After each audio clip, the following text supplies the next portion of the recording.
ఆగి ఉన్న లారీని ఢీకొట్టిన బస్సు, నలుగురు మృతి.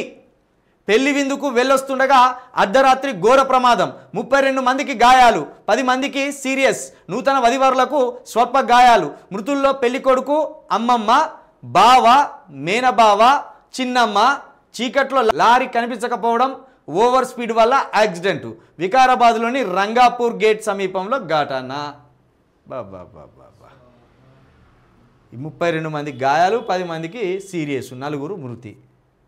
ఆగి ఉన్న లారీనే ఢీ కొట్టి పడేసిండ్లా అంటే మరి మన డ్రైవర్ గాంధీ ఏమైనా తప్ప ఏంది ఇది?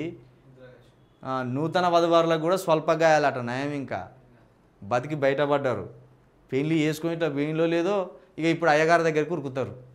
జాతకాలు సరిగ్గా ఉన్నాయా లేవా, ఏమన్నా అటు ఇటు అయినాయా, ఆ పిల్ల తరపు తల్లి జాతకం మంచిగా లేదా, పిల్ల తరపు తండ్రి జాతకం మంచిగా లేదా, లేకపోతే అబ్బాయి తరపు తల్లిో తండ్రో, ఇక మొత్తం కుటుంబ సభ్యులు అందరికీ జాతకాలు తీస్తారు.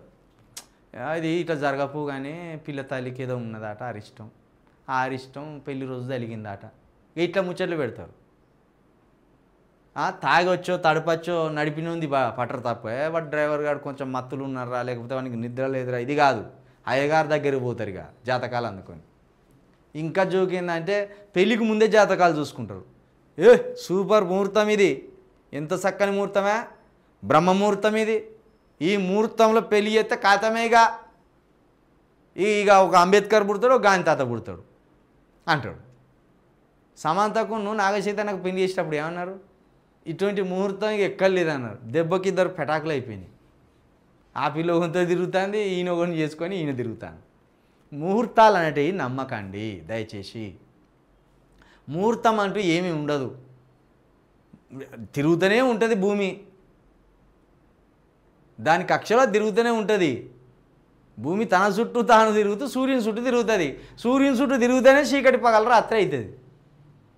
కాబట్టి ఈ జాతకాలని వాని దగ్గర కూర్చొని వానికి 10,000 రూపాయలు చేతిలో పెట్టి ఈ 10,000 సమర్పించుకొని అన్నీ పిచ్చి పిచ్చి చేయకండి దగ్గర దయచేసి. గంత బలమైన ముహూర్తం పెడితే ఇక్కడ 32 మందికి ఎందుకు గాయాలవుతాయి, ఈ 10 మంది ఎందుకు సీరియస్ ఉంటారు, ఈ 4 ఎందుకు కథమవుతారు, మనకి తెలియదా? ఈ ముహూర్తంలో మీరు పెళ్లి చేసుకొని పోతుండగా 4 కథమవుతారమ్మా అని చెప్పాలిగా. వాడు తెలిసినోడు అయితే భవిష్యత్తును చూస్తారు కదా వాడు. మరి అట్లనే చూస్తే పిల్లగాడు పోతుంటే అమ్మ స్వల్ప గాయాలు అయ్యేటట్టున్నాయమ్మ మీకు అంటే ఎక్కడో సార్ అన్నాం అనుకో, 10,000 కట్టవలసిందే అమ్మ, మళ్ళీ చూడాలి, ఓ యాగం చేయాలి, ఓ యాటను కొయ్యాలి, లేకపోతే ఇంకోటి చేయాలి అని చెప్తారు. మరి ముహూర్తం పెట్టి బ్రహ్మముహూర్తం అని చూసినోడు ఈ 4 చత్తారని, ఈ 10 మంది సీరియస్ అవుతారని, 32 మంది గాయాలు అవుతాయని, ఈ పెళ్లి కొడుకు అమ్మమ్మ బావ మేనబావ వీళ్ళందరూ యాక్సిడెంట్ పాలవుతారని, కాలో రెక్కో ఈ పెళ్లిపిల్లకు ఇరుగుతుందని చెప్పలేడా వాడు? వాని జాతకం వానికి తెలిస్తే వాడు గోసి పెట్టుకొని ఎందుకు తిరుగుతాడు ఊకే? వాడు సూట్ బూట్ వేసుకొని అంబేద్కర్ గారు లాగా తిరుగుతాడు. కాబట్టి జాతకాలు నమ్మకూరి దయచేసి.